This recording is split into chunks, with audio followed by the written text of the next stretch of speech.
My name is Ira Tiffen. I spent most of my life working with glass, initially as a way, and for many years, as a way of creating optical effects for motion pictures, television, and still photography. More recently, I have diverted some of my attention into expanding into the realm of creating art using glass. As a kid, I used to go with my dad to the factory.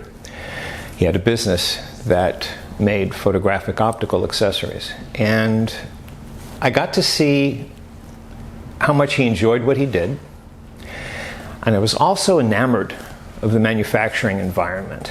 And so through the years, when I was off from school, I would work there. I would sweep the floor in the shipping department, things like that. And when I got old enough, at the age of 16, I began working with him in the lab where he was making the optical filter glass. And to me, that's where the magic was. At the age of 17, during World War II, my dad was a mechanic at American Airlines. At the age of 19, he had been a foreman in a machine shop. And at 21, he had his own machine shop machining metal goods. His two of his older brothers, there were others, Saul and Leo, had been away in the military during the war. And when they came back, Saul, having had a photographic accessory business before the war, they decided to get together and they created what became the Tiffen Company, where my dad manufactured the product and Saul and Leo did the sales and marketing.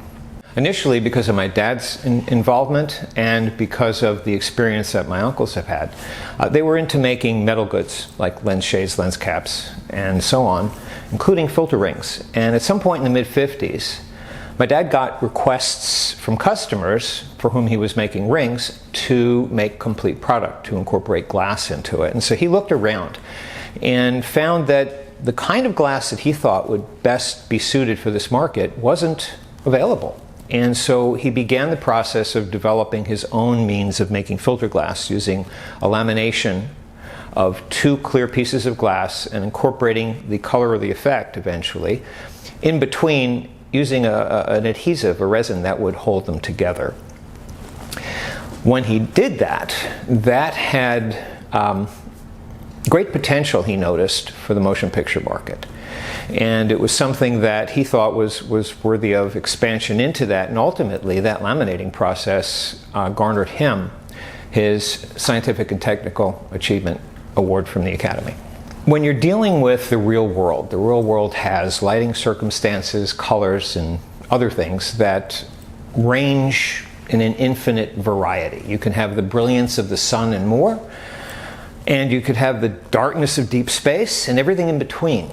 Cameras don't have the ability to record all of that currently, and so it's important to be able to manipulate the light even before it gets to the lens. And filters are a very well positioned and effective and efficient way of doing that. They're flat optical glass pieces that fit in front of the lens and can alter light in useful ways. They can reduce the look of wrinkles and skin blemishes so that people look younger. They can make blue skies bluer, gray skies into blue skies. They can enhance the look of just about anything. You could even remove reflections off of windows and water. Filters do a lot. There's hundreds of them. When you get to record things in the real world, it's unlikely that the camera's going to capture everything exactly the way you want it. So for a long time, before we had the digital apps that we have, you needed to use filters for this. Now, you still do for a variety of things, because the digital version of it, which is how these apps work, haven't been able to do all the things that the optics do, but they can do some things the optics can't.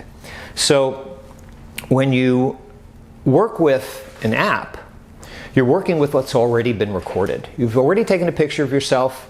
You then want to do what you want to it, and it does it in a computational electronic method. Each method, the optical and the digital, has pluses and minuses. The optical, for high-end production like motion pictures and television, allow for things that could not be done any other way.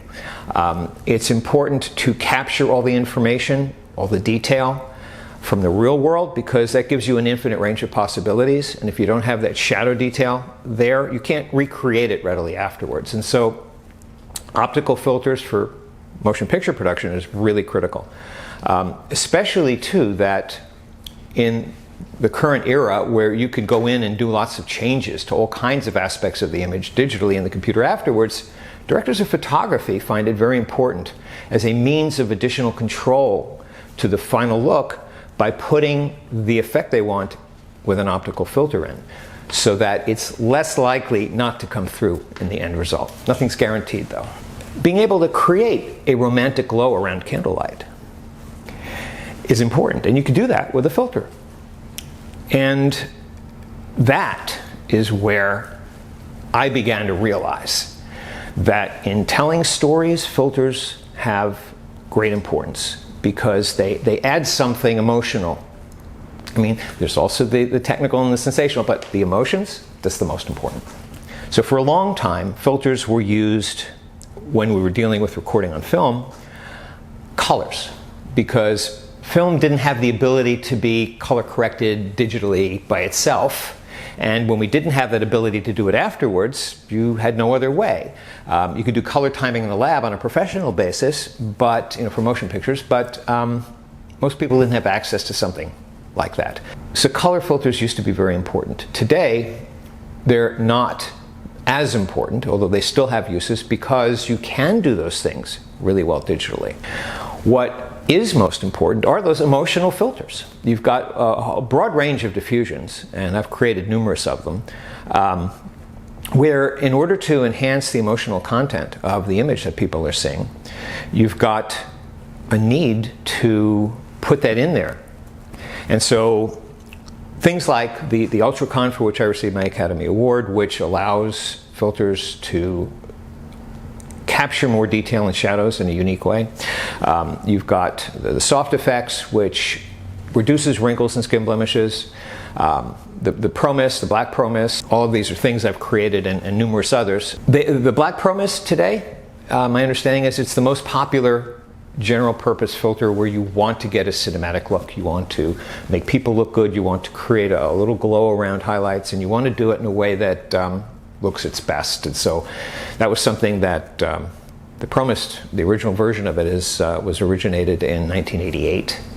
Seeing the version that's closest to what the cinematographer envisioned for it was always best done using filters on the camera. It's still true today, because today, even with immediate reaction, because you can see what they're shooting on the screen, if you don't put the effect in there, you could have somebody, as a cinematographer, you could have somebody standing behind you who's important in the process, looking at it and saying, gee, that doesn't quite look exactly like what I think it should look like. And you would not have to then say, well, okay, we're gonna change that afterwards.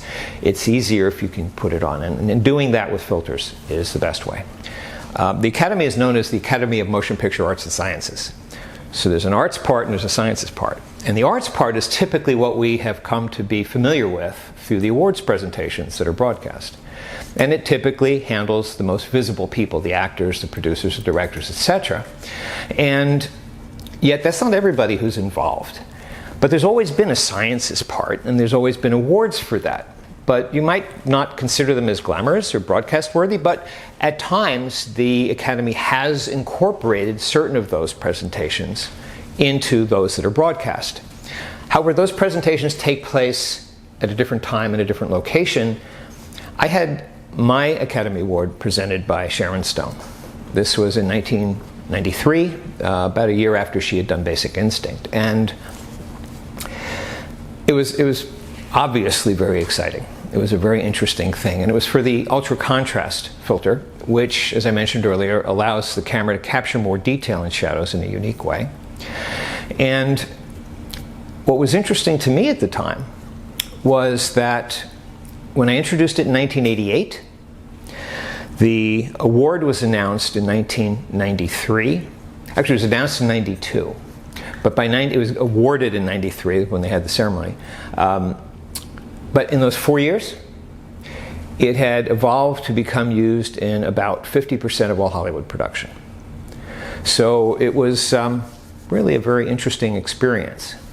Well, if you saw the Super Bowl, or the big game, as it can otherwise be referred to if you're not the NFL, the weekend's production centered around, optically, visually, these streaks of light, vertical streaks of light from numerous light sources. And it was really quite dramatic and exciting. And it generated a lot of interest, and I realized, and I read subsequently, that he had used products made by a company I had also worked for, Schneider Optics. When I left Tiffen a few years later, I began, at the request of someone I knew in the industry, to make a filter that he felt he would have a need for because its manufacturer had gone out of business. And so I made him a prototype, and he liked it, and he bought some, and then he asked me if you could do this in blue, it would be a bigger seller, and so I did that. And so I wound up generating an interest in what was these streaks.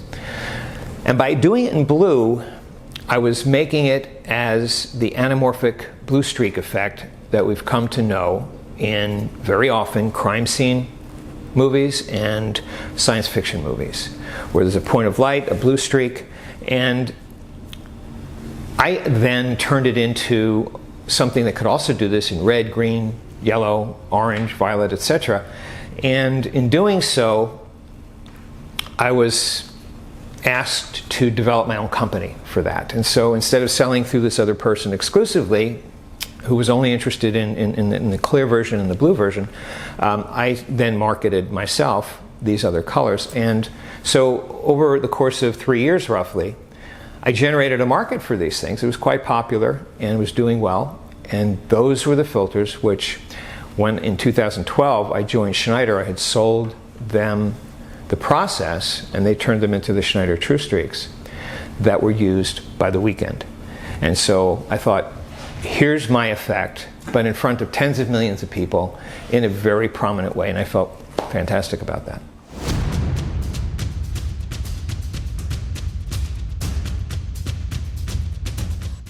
Somebody directed a major military contractor to me because they thought I could help them solve a problem that they'd had. They were manufacturing specialized systems for training pilots for the military. And they have a different situation in the simulators that they build than commercial airliners. What they use are video projectors projected on the inside of a large dome that acts as a three-dimensional movie screen, in the middle of which is the actual fuselage of the cockpit, actually, of a fighter craft.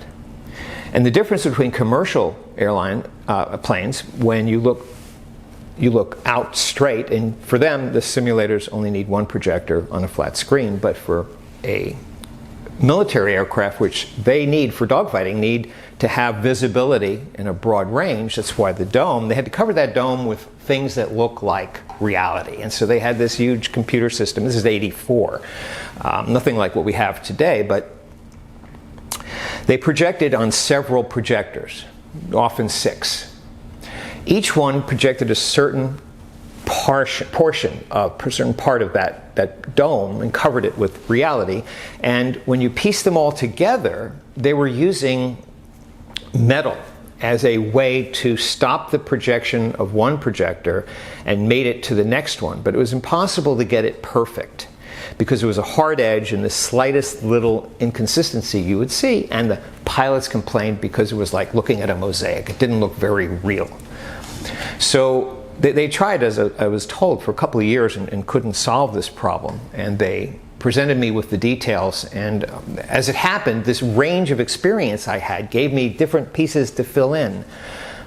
And I was able to get them a prototype in 30 days. And for 9 years after that, they had hired me as needed when they developed new systems, and other companies got involved as well, and needed new masks. These optical masks were called masks because they would portion off the section where there was no projector. So it was like masking that out. And it had to have, instead of that hard edge from the metal, a very fine gradient. And the intricacy of this was really very difficult because you're trying to project on a three-dimensional screen and it had to be really accurate. So I was just thrilled that I was able to do that, and it felt really good. Back in the mid-70s, they introduced home video recorders. And I had one, and I could play with it, and I noticed how you could turn a dial and get the colors to change. You could increase the contrast or reduce it. You could do all kinds of things electronically, and I said, wait a minute. We use filters to do some of those things. Maybe that's not going to happen for too much longer. And so I started looking around for alternatives as a way to enhance the company's capabilities. And so pretty much on my own, I had researched holograms. I took a course at the New York Museum of Holography's New York School of Holography and learned how to make holograms, and then got into doing all sorts of holographic projects, coming up with diffraction grading skin using injection molding for holograms for Barbie. While we succeeded in our part of the project, it didn't go all the way through to a product, but it was an interesting thing to do. We made certain art, high-level art editions for an artist. But I also made a very intriguing hologram, a multi-image, multi-exposure hologram, which in 3D using lasers is kind of a tough thing to do, especially back then. The way in which the hologram works, it has an actual lens in it that you can see three-dimensionally that magnifies the word filters behind it. It has a three-dimensional real camera, life-size, that you could see. And it has the graphic depiction of a person with their hand taking a picture and the face showing up on the other side, all in space, all in three-dimensional. And then we take the Tiffen logo, because I did this as a promotional for the company, that animates up and back in different sizes as you change the angle. So we had worked out how to mass produce this, and we did by embossing it into mirrorized vinyl.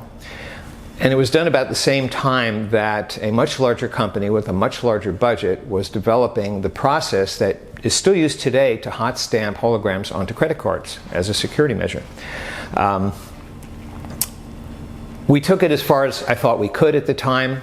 I would have liked to have gone further, but we had a fire in the factory, and that sort of directed us in a different position. The idea for glass art was something I first generated to myself in the late 80s, and it stemmed from the fact that I was taking glass and doing very artful things with it, that I thought I could do actual art with that concept, taking layers of clear glass and putting colors and other materials in there to optically manipulate light. After I left the company, the opportunity first came about for me to begin playing around with that on my own. And I took sheets of glass and I created graphic designs in the computer, which I then transferred to films, which were used to make screen printing screens. And then I took heat-cured epoxy in different colors that I then screen printed patterns onto glass, and then I laminated them together.